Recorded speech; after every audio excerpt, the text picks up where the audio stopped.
Hello, traders. FX Pip Collector here. Today is Thursday, December 12th, and I'm going to be analyzing the US dollar yen, starting on the monthly, working my way all the way down to the 1 hour time frame for the full top-down analysis. So on the dollar yen, I still think we have two possibilities. Possibility number one is that this is going to make an ABC correction to the last 5 waves up, and then it's going to make a continuation of the uptrend. Possibility number two is this really is the end of a wave 5 of a big 5 wave uptrend, and that this is actually going to go down and make a 1, 2, 3, 4, 5 and take out the low of wave 4.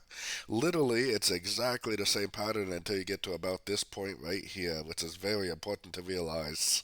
Heading down to the weekly, I have it labeled as an ABC, but I still think it could be a 1, 2, 3. To me, it still looks like this is possibly already the end of a correction, and that this is likely just going to keep on going down for a wave C, maybe even like a 1 and a 2. So taking it down to the daily time frame.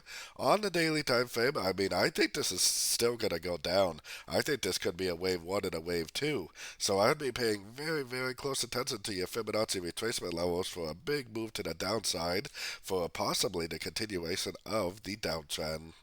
Taking it down to the 4 hour time frame, we're not technically at a Fibonacci level yet, and we do definitely have a break to the upside, so I would be looking for longs on sort of time frames until we get a break of structure to the downside at a Fibonacci retracement level. Taking it down to the 1 hour time frame, like I've been saying these last couple of days, I definitely would continue to look for logs.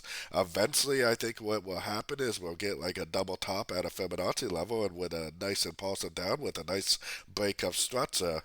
Until we actually see that nice break of structure at a Fibonacci level, I would potentially still be looking for longs on these sort of time frames. If we do get a nice break of structure to the downside at a Fibonacci level, then I would definitely stop looking for logs and start looking for sorts again. So don't forget to join my free Discord channel, which is linked down here in the corner. And as always, thank you and happy trading.